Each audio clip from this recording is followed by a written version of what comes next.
Hello everyone, प्यारे बच्चों। आज की इस वीडियो में हम बात करेंगे क्लास 12th की फिजिकल एजुकेशन का चैप्टर नंबर 5।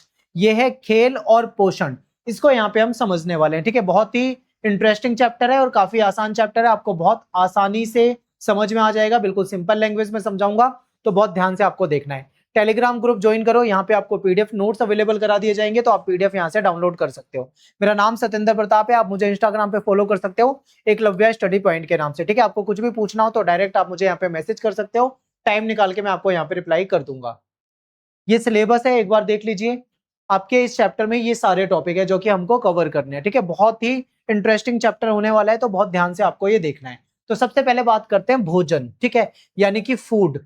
भोजन जो है हमारे जीवन में बहुत महत्वपूर्ण है, क्योंकि हमें जो ऊर्जा मिलती है वो भोजन से मिलती है। ठीक है, हमें जो एनर्जी मिलती है, ताकत मिलती है, वो भोजन से मिलती है। अगर किसी को संतुलित आहार ना मिले, ठीक है, तो वो क्या हो जाता है, कमजोर हो जाता है शारीरिक रूप से, और उसे बहुत तरह की बीमारियां हो जाती हैं और उसके जीवन में बहुत तरह की समस्याएं आ जाती हैं। तो भोजन के महत्व को समझेंगे और डिटेल में बहुत सारे टॉपिक है, उस सबको कवर करने वाले हैं। तो सबसे पहले हम शुरुआत करेंगे भोजन से, यानी कि फूड। तो देखिए, ऐसे सभी पदार्थ, चाहे वो तरल हो यानी कि लिक्विड हो या वो ठोस हो, जो हम खाते हैं और पाचन क्रिया के द्वारा अवशोषित करके उससे हमें क्या मिलती है, ऊर्जा मिलती है। यानी कि ऐसे सभी पदार्थ जिसको खाया जाता है, चाहे वो लिक्विड हो या फिर वो ठोस हो, ठीक है, और उसको खाने के बाद हमारा जो पाचन तंत्र होता है, पाचन क्रिया होती है, वो उसको अवशोषित करती है और हमको क्या प्रदान करती है, ऊर्जा यानी कि एनर्जी। तो इसको हम क्या कहते हैं, भोजन कहते हैं। ठीक है, तो हमें भोजन में संतुलित आहार की जरूरत होती है। अब ये संतुलित आहार मतलब बैलेंस डाइट। बैलेंस डाइट यानी संतुलित आहार का मतलब क्या होता है, यानी जो हमारी थाली है, उस थाली में प्रोटीन सही मात्रा में होना चाहिए, कार्बोहाइड्रेट आपका सही मात्रा में होना चाहिए, फैट सही मात्रा में होना चाहिए। इसके अलावा जो आपके अन्य जो पदार्थ होते हैं, ठीक है, जैसे आपके जो माइक्रो न्यूट्रिशन होते हैं, वो भी चीजें आपके होनी चाहिए। तो इसी को हम क्या बोलते हैं, संतुलित भोजन कहते हैं, संतुलित आहार कहते हैं।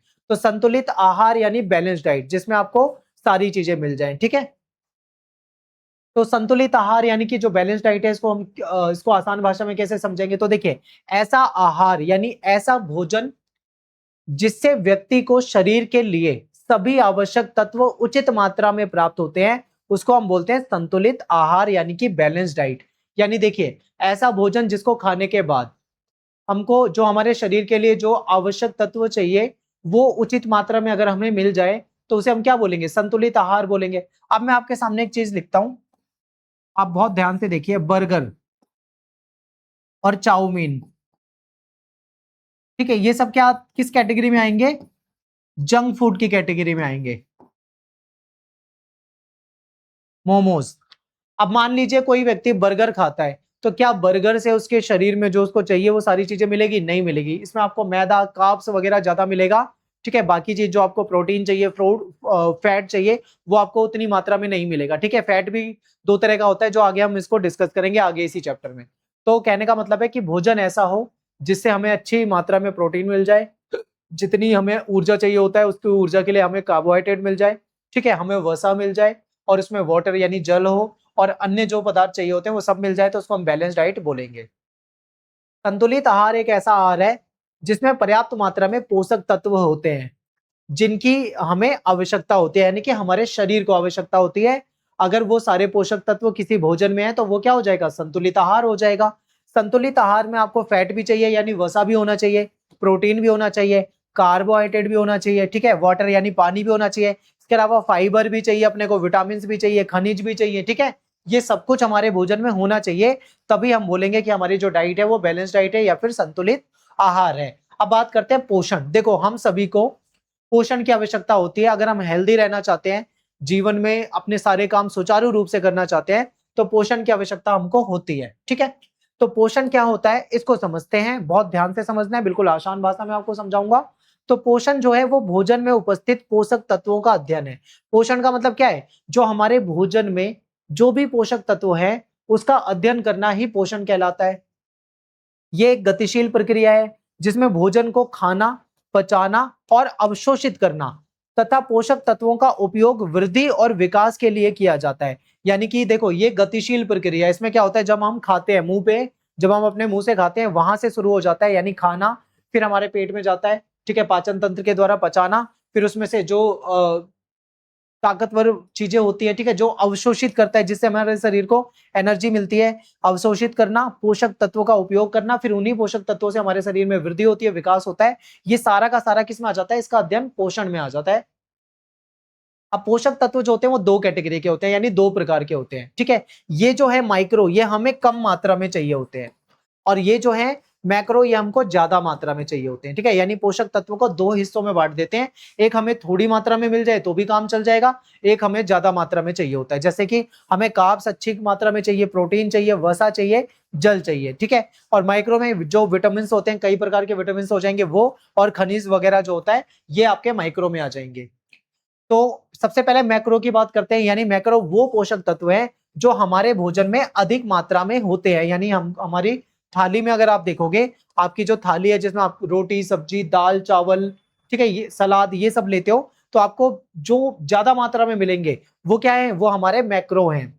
ये हम इसके द्वारा क्या होता है, हमारे शरीर को जिन पोषक पदार्थों की अधिक मात्रा में आवश्यकता होती है वो हमको इनसे मिल जाती है, और वृहत या मैक्रो पोषक तत्व कहलाते हैं ये। जैसे कि हमारी थाली में सबसे ज्यादा क्या होता है? कार्बोहाइड्रेट होता है, प्रोटीन होता है, वसा और जल, ठीक है। अब यहाँ पे एक चीज समझिए, यानी इसकी आवश्यकता हमको ज्यादा होती है, लेकिन जो भारत है ना, भारत, इंडिया, इंडिया की जो थाली होती है, इंडियन थाली, उसमें एक कमी है। कमी क्या है? कि हमारे भोजन में आज की डेट में देखा जाए तो कार्बोहाइड्रेट की मात्रा थोड़ा जरूरत से ज्यादा होती है। यानी जब हम रोटी खाते हैं, रोटी क्या है? सोर्स ऑफ कार्ब्स, यानी इससे हमें कार्ब्स मिलता है। हम चावल खाते हैं, और चावल खाने के बाद भी हमको मिलता है, क्या मिलता है? कार्ब्स मिलता है। यानी हमारा जो मेन सोर्स है वो कार्ब्स का हमको रोटी चावल से ही मिल जाता है। दाल, दाल को वैसे प्रोटीन का सोर्स माना जाता है, पर ये भी एक धोखा है। दाल में प्रोटीन होता है, लेकिन प्रोटीन से ज्यादा हमको कार्ब्स मिलता है, ठीक है। यानी दाल भी एक तरीके से देखा जाए तो वो भी हमको ज्यादा कार्ब्स देती है, और ज्यादा कार्ब्स खाने से क्या होता है? हमारे शरीर में बहुत तरह की दिक्कतें हो सकती है, जिसके बारे में आगे हम पढ़ेंगे।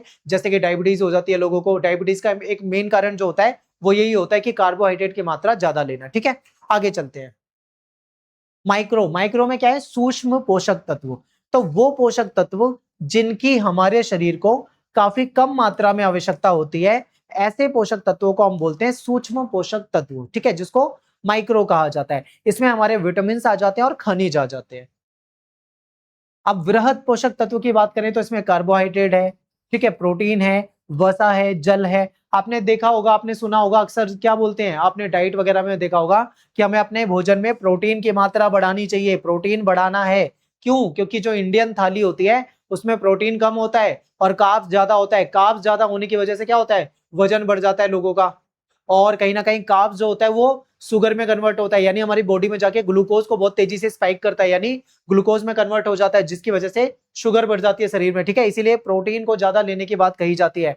वसा, यानी हमें हेल्दी फैट लेने, फैट, हेल्दी फैट होने चाहिए, ठीक है। जल, जल की मात्रा भी काफी होती है हमारे शरीर में, इसकी आवश्यकता भी होती है।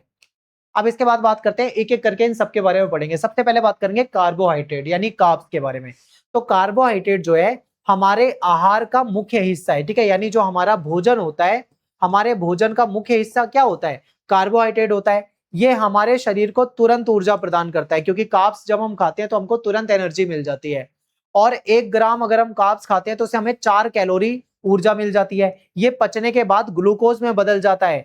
तो अक्सर क्या होता है, लोगों को भ्रम होता है, लोगों को लगता है कि जो शुगर होती है या डायबिटीज होती है वो केवल मीठा खाने से होती है, या उन लोगों को होती है जो ज्यादा मीठा खाते हैं। कुछ लोग कहते हैं हम तो घर का खाना खाते हैं, फिर हमको कैसे हो जाता है? इसलिए आप समझिए, हम खाते हैं रोटी।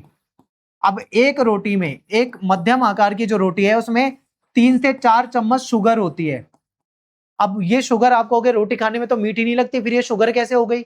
शुगर का मतलब क्या है? कार्बोहाइड्रेट। कार्बोहाइड्रेट जब हम कार्बोहाइड्रेट को खाते हैं तो पचने के बाद वो ग्लूकोज में बदलता है, यानी कि रोटी में डायरेक्ट तो शुगर नहीं है। जब हम उसको खा लेंगे, जब वो पचेगा तो वो क्या करेगा? ग्लूकोज को स्पाइक करेगा, यानी ग्लूकोज में कन्वर्ट हो जाएगा। यानी एक रोटी में एक रोटी खाने का मतलब है कम से कम 3 चम्मच चीनी खाना। अब एक आदमी कितनी रोटी खाता है? ज्यादा से ज्यादा मतलब ज्यादातर लोग 3 से 4 रोटी तो खा ही लेते हैं। अब सोचो, मान लो कोई 4 रोटी खा रहा है तो कम से कम 12 से 14 चम्मच उसने चीनी खा ली, और कहते हैं कि हम तो ये खाते ही नहीं, हमें कैसे शुगर हो जाती है? या फिर मान लो किसी को, कोई चावल खाता है, चावल में भी यही हाल होता है, उसमें भी कार्ब्स होते हैं, कार्ब्स जाके कन्वर्ट होते हैं ग्लूकोज में। तो ये आपको समझना है, ये हमको तुरंत एनर्जी तो दे देते हैं, लेकिन ज्यादा कार्ब्स सही नहीं है। लेकिन ये किन के लिए सही नहीं है, ये भी याद रखना। ऐसे लोग जो मेहनत वाला ज्यादा काम नहीं करते, यानी 4 रोटी खा ली, बैठ गए कंप्यूटर के सामने, या बिल्कुल ऐसा काम है ऑफिस में बैठने वाला, ज्यादा शरीर को हिलाना डुलाना नहीं है, ठीक है, तो ऐसे लोगों को दिक्कत होती है। लेकिन जो लोग बहुत ज्यादा मेहनत करते हैं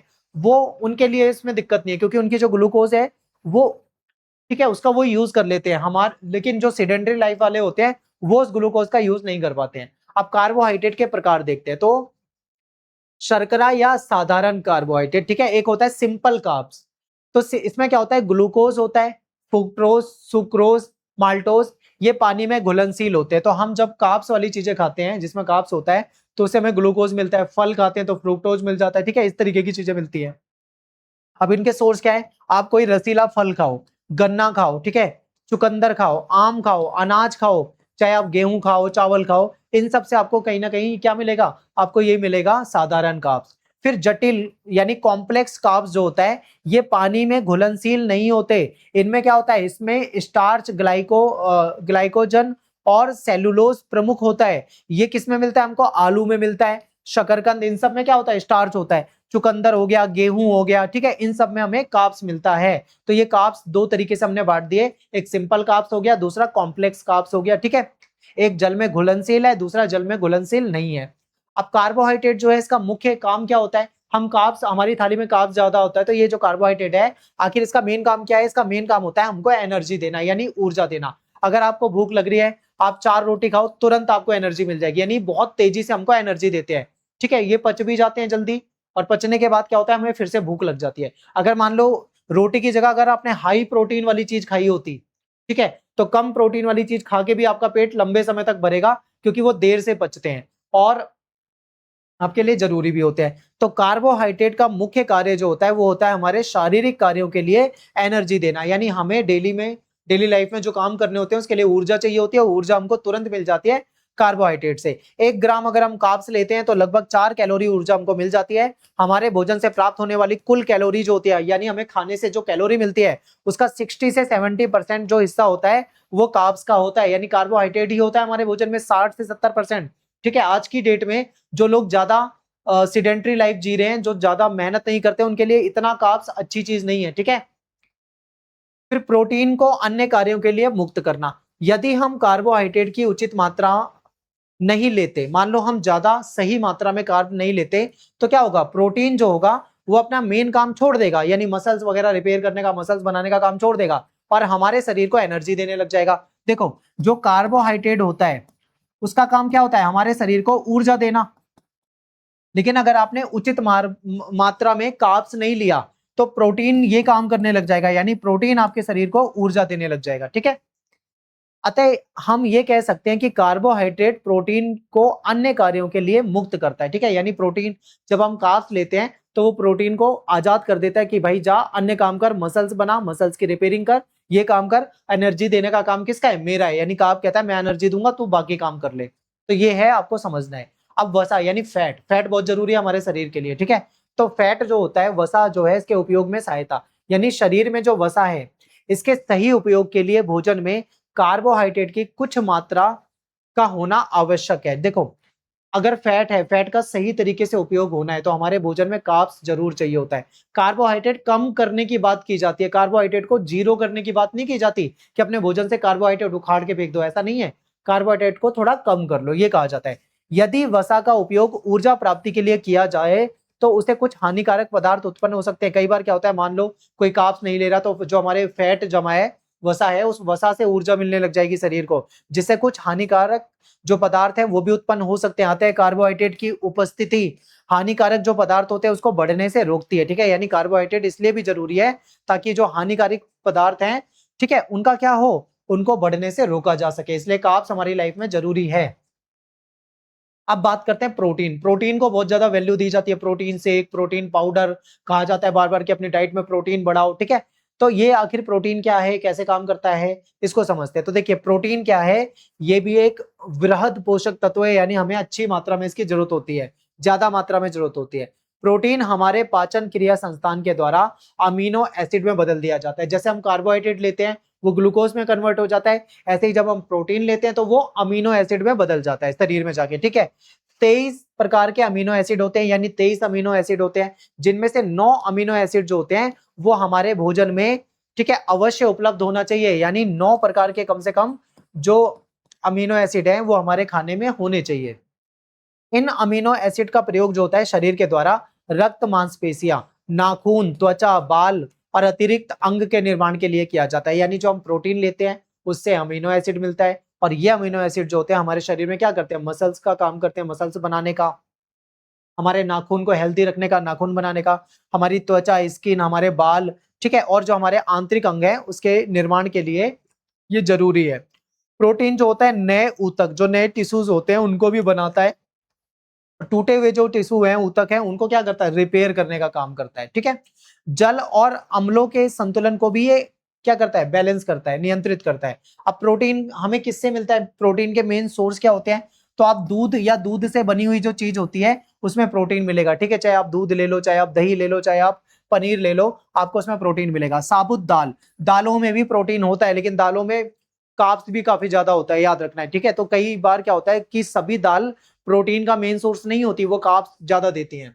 मांस और अन्य मांसाहारी आहार, जो मांस होता है उसमें काफी अच्छी मात्रा में प्रोटीन मिल जाता है। मेवे और तेलीय बीज, ठीक है, आपने ड्राई फ्रूट लिए होंगे, ड्राई फ्रूट में क्या होता है, उसमें जो मेवे होते हैं और जो ऐसे तेल वाले बीज होते हैं, ठीक है, तो इसमें भी हमको क्या मिल जाता है, अच्छी मात्रा में प्रोटीन मिल जाता है, और कुछ में फैट भी मिल जाता है।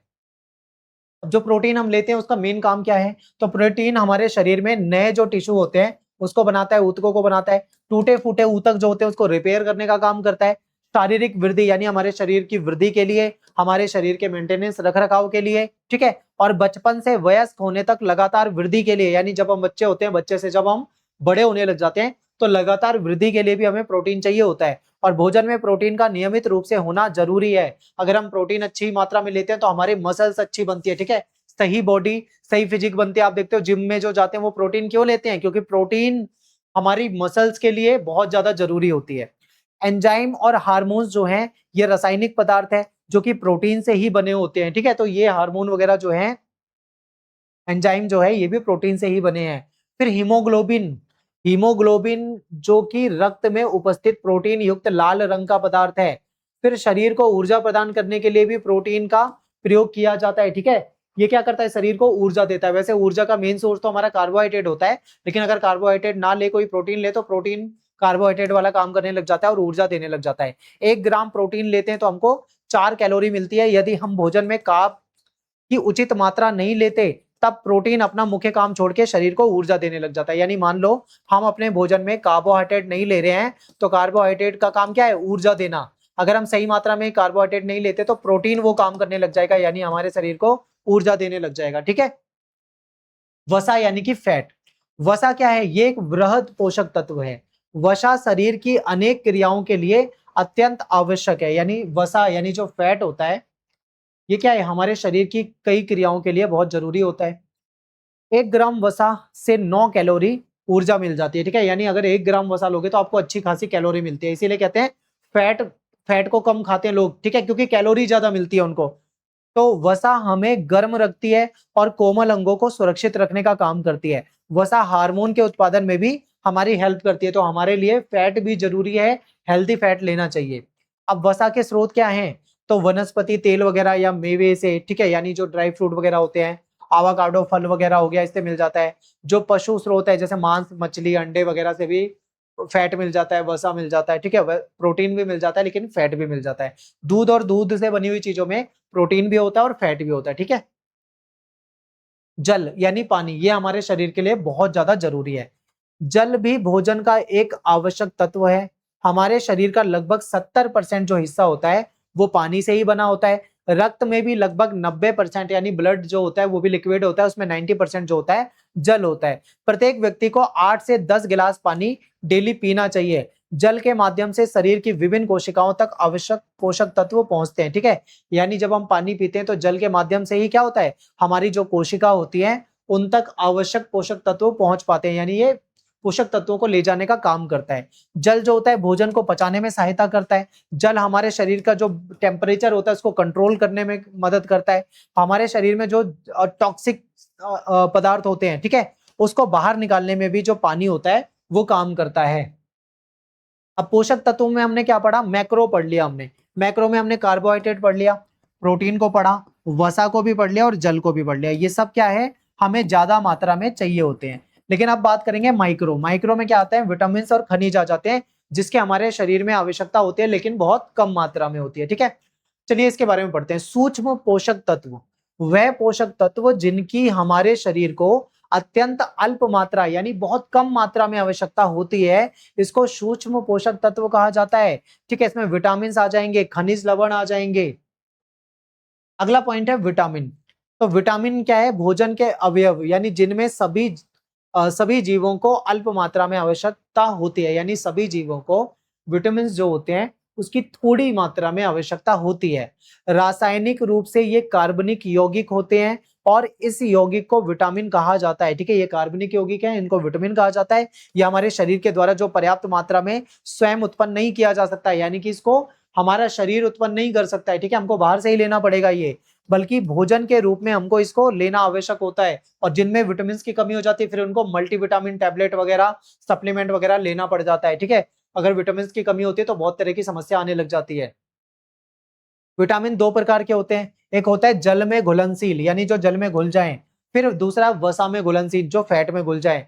तो विटामिन बी और विटामिन सी जो होता है ये जल में घुलनशील है। Vitamin A, vitamin D, vitamin E और विटामिन के ये फैट में यानी वसा में घुलनशील है। अब ठीक है, ये हमने विटामिन पढ़ लिया, ये भी हमारे शरीर के लिए जरूरी है लेकिन कम मात्रा में। अब बात करेंगे खनिज लवण यानी सूक्ष्म पोषक तत्व जो हैं, ऐसे पोषक तत्व हैं जिनकी आवश्यकता क्या होती है, जीवन भर होती है हमको, लेकिन काफी कम मात्रा में होती है। तो इसी में अगर हम देखें तो हमारा जो शरीर होता है उसको काफी कम मात्रा में इसकी आवश्यकता होती है, यानी ये जो खनिज आहार होता है। अब बृहद खनिज लवण यानी क्या क्या आता है इसमें, कैल्शियम। कैल्शियम क्या है, खनिज है जिसकी हमें जरूरत होती है। ये क्या करता है, हमारी हड्डियों को मजबूत करता है। पोटेशियम चाहिए होता है, सोडियम चाहिए होता है, मैग्नीशियम चाहिए होता है, फास्फोरस, आयोडीन, लोहा, तांबा, ठीक है, कॉपर चाहिए, आयरन चाहिए। आयरन की कमी हो जाती है लोगों में, आपने देखा है कईयों में हीमोग्लोबिन की कमी हो जाती है, अनीमिया हो जाता है। तो ये सारे वो खनिज लवण है जो हमारे शरीर में थोड़ी मात्रा में चाहिए होते हैं। अब गैर पोषक तत्व, ठीक है, पोषक तत्व को दो कैटेगरी में बांटा हमने और दोनों को पढ़ लिया। अब कुछ गैर पोषक तत्व की बात करते हैं। तो हमारे आहार के वो तत्व जिनमें हमें किसी भी प्रकार का पोषण नहीं मिलता। मान लो हमारा आहार है, हमारा जो भोजन है उसमें किसी भी प्रकार का हमें पोषण ना मिले, यानी मान लो हमारे खाने में कोई ऐसी चीज है जिससे हमें कोई पोषण नहीं मिलता, तो आहार के अपोषक तत्व कहलाते हैं। ठीक है, इसको गैर पोषक तत्व या अपोषक तत्व कहा जाता है। ये तत्व हमारे पाचन के लिए लाभदायक भी होते हैं, यानी पाचन के लिए अच्छे होते हैं। तो इसमें आ जाता है सबसे पहले फाइबर। आपने देखा ना कि भोजन में हमें फाइबर चाहिए होता है। फाइबर क्या होता है, हमारे पाचन को आसान बना देता है, यानी हम जो खाना खाते हैं उसको पचने में आसानी करता है। ठीक है, फाइबर जो होता है वो मल त्याग में सहायक है और कब्ज होने से रोकता है। कई बार देखते हो आपकी लोगों को कब्ज हो जाती है, बैठे रहते हैं टॉयलेट में। ठीक है, तो ऐसे में क्या है, जो फाइबर होता है ये कहीं ना कहीं आसान बना देता है। आंतों की कार्यप्रणाली को सुचारू रूप से चलाने में सहायक। हमारी जो आंतें होती है उसमें क्या करता है, ये एक लेयर बना देता है जिससे कि आसानी से हमारी आंतें काम कर पाए।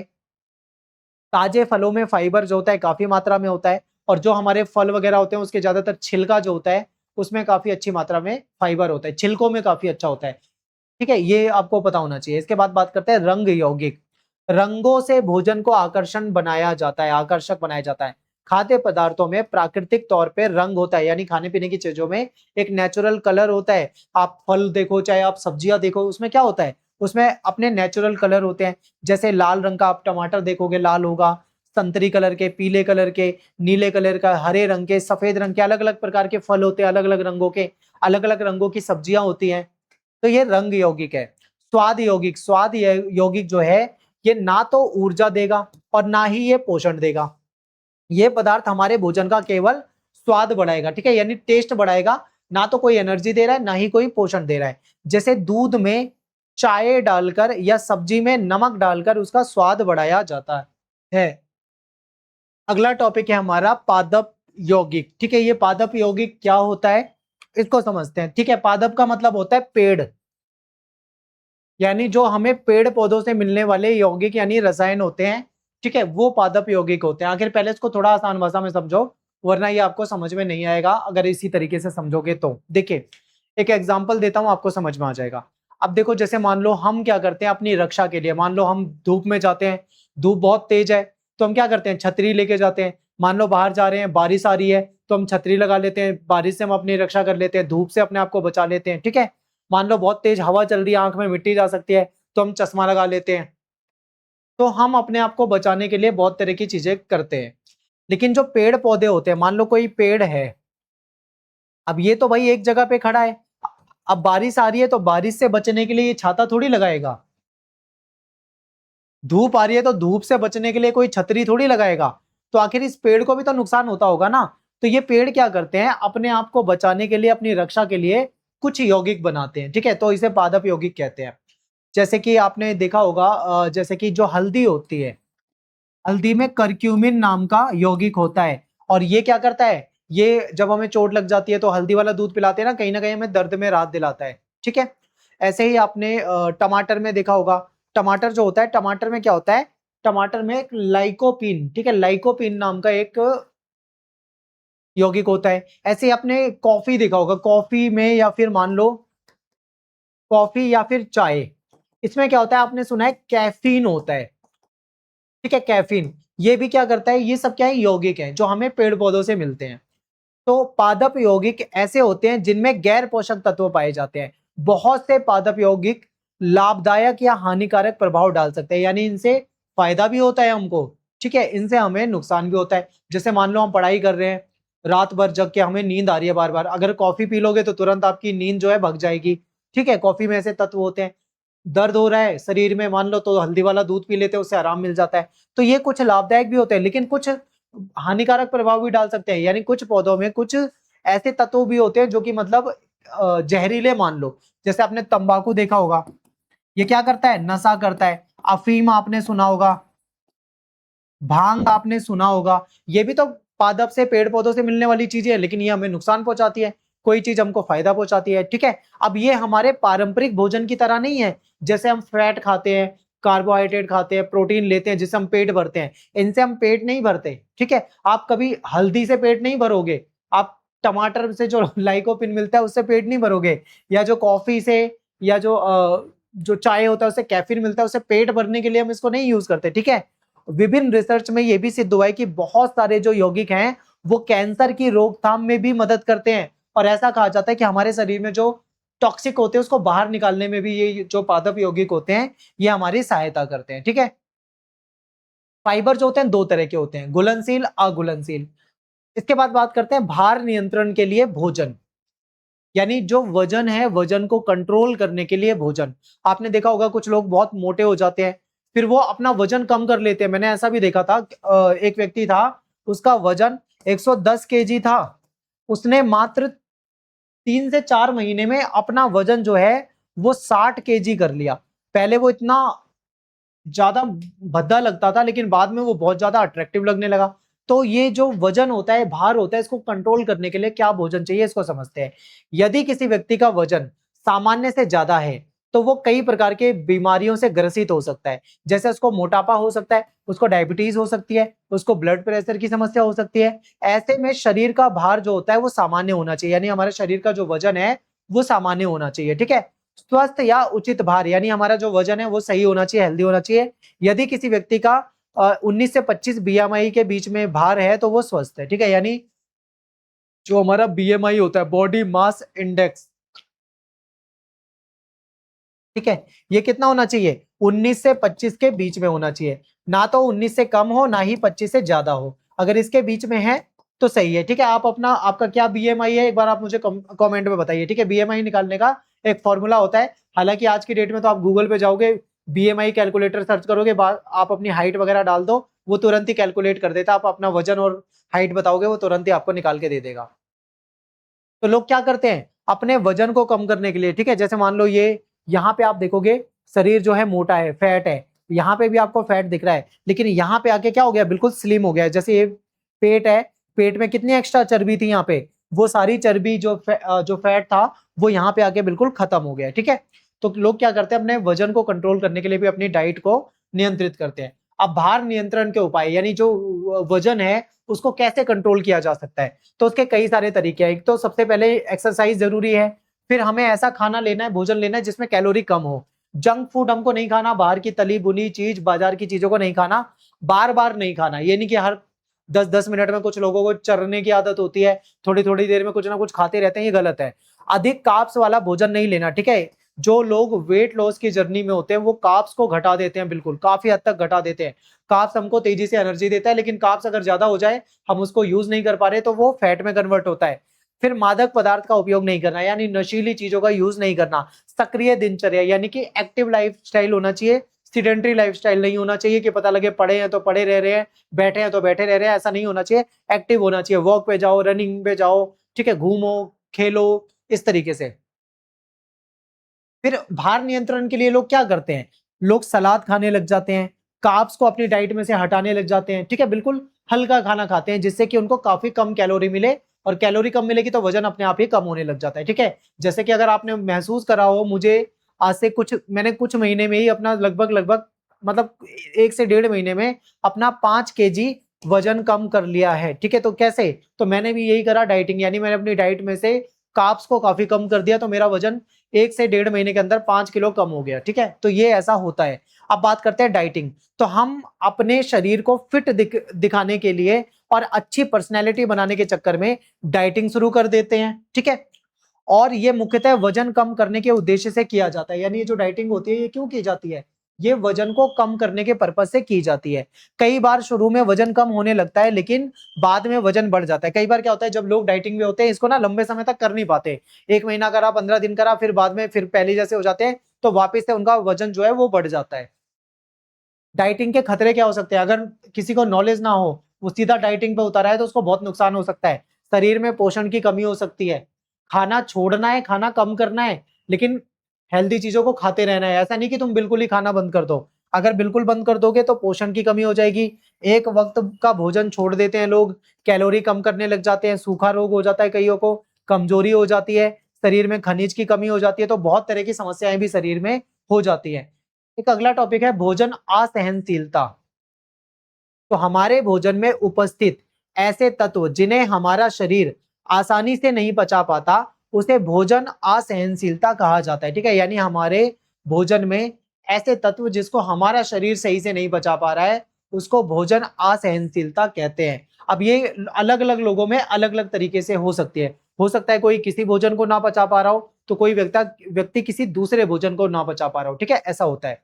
फिर भोजन असहनशीलता के कारण, यानी भोजन जो असहनशीलता है, इसके क्या कारण है, इसको देखते हैं। तो हमारे शरीर में कुछ ऐसे एंजाइम होते हैं जो भोजन के तत्वों को तोड़कर उनके अवशोषण का काम करते हैं, लेकिन ये एंजाइम कम हो जाते हैं। मान लो जो एंजाइम भोजन के जो तत्व है उसको तोड़कर एब्जॉर्ब करने का काम करते हैं, अवशोषण करने का काम करते हैं, अगर वही कम हो जाए तो कैसे वो तत्व अवशोषित हो पाएंगे, ठीक है। तो एंजाइम की कमी जन्मजात भी हो सकती है किसी के अंदर, या किसी दवाई के साइड इफेक्ट के कारण भी किसी व्यक्ति के अंदर ये कमी हो सकती है। अगला हमारा टॉपिक है खेल कूद में आहार। तो देखिए, खेल पोषण का संबंध किससे है, खिलाड़ियों से। खिलाड़ी जो जो भी भोजन ले रहे हैं, ठीक है, जो भी वो तरल पदार्थ ले रहे हैं या जो भी भोजन ले रहे हैं, उससे क्या होता है, खेल पोषण का संबंध होता है। ये कई खेल प्रशिक्षण कार्यक्रम का महत्वपूर्ण अंग होता है। खेल प्रशिक्षण में डाइट भी बहुत महत्वपूर्ण रोल करती है। उसको बताया जाता है खिलाड़ियों को कैसे खाना है, क्या नहीं खाना। इसका अधिक प्रयोग जो होता है वो शक्ति और सहन क्षमता वाले खेलों में किया जाता है। यानी ऐसे खेल जिसमें बहुत ज्यादा ताकत लगती हो, बहुत ज्यादा सहन क्षमता की जरूरत होती हो, उनमें इसका जो है यूज बहुत किया जाता है। जैसे कि मान लो वेट लिफ्टिंग हो गया, कुश्ती हो गया, साइकिल दौड़ हो गई, ठीक है, और विभिन्न प्रकार की जो दौड़ होती है, इसमें इसकी जरूरत बहुत होती है। खेलों के क्षेत्रों में पोषण का बहुत ज्यादा महत्व होता है। किसी भी खिलाड़ी को पर्याप्त और संतुलित आहार केवल उसके तंदुरुस्त रखने के लिए ही नहीं दिया जाता, बल्कि खेलों के दौरान होने वाली जो शारीरिक थकान है, उससे उभरने के लिए, उसको एनर्जी यानी ऊर्जा की जो आवश्यकता है उसको पूरा करने के लिए दिया जाता है, ठीक है। यानी खिलाड़ी को जो भोजन दिया जाता है, उसका मतलब ये नहीं है कि उस भोजन से उसको केवल हेल्दी रखना है, ठीक है, बल्कि उसको हेल्दी के साथ साथ उसको एनर्जी मिल सके, जब वो खेल खेलता है तो उसको ऊर्जा मिल सके, ठीक है, और उसके शरीर में थकान ना हो, थकान से वो निकल सके, इसलिए उसको एक बैलेंस डाइट दी जाती है। खेल कूद में आहार का क्या महत्व है, तो देखो, खेल प्रदर्शन में सुधार, अगर अच्छी डाइट मिलेगी खिलाड़ी को तो उसका परफॉर्मेंस सुधरेगा। शरीर को पुष्ट बनाना, यानी फिजिकली वो फिट हो जाएगा और उसका शरीर जो है वो मजबूत बन जाएगा। रिकवरी में सहायक, यानी मान लो कमजोरी है, थकान है या चोट लग गई है तो रिकवरी में भी मदद करेगा। शरीर अनुकूलन, ठीक है, और शरीर में पानी की कमी को बचाता है, यानी शरीर के अनुकूल हो जाएगा और शरीर में जो वाटर होता है, पानी होता है, उसकी कमी से भी हमको बचाएगा। ठीक है, तो यहाँ पे अपना ये चैप्टर खत्म हो जाता है। आई होप आपको समझ में आया होगा। अब आप बीए की स्टडी के लिए हमारे इस चैनल पे जा सकते हो, एकलव्य स्नातक। यहाँ पे मैं आपको बीए प्रोग्राम और बीए ऑनर्स का कोर्स कराता हूँ। ठीक है, आप यहाँ पे हमारी वीडियो देख सकते हो। एमए के लिए आप यहाँ पे जा सकते हो, एकलव्य इग्नू चैनल पे। यहाँ पे हम आपको एमए का कोर्स कराते हैं। ठीक है, तो मिलते हैं आपसे नेक्स्ट वीडियो में। Thanks for watching. जय हिंद, जय भारत। वीडियो को लाइक कर दें, शेयर कर दें, कमेंट करें, सब्सक्राइब करें और थैंक्स फॉर वॉचिंग। जय हिंद।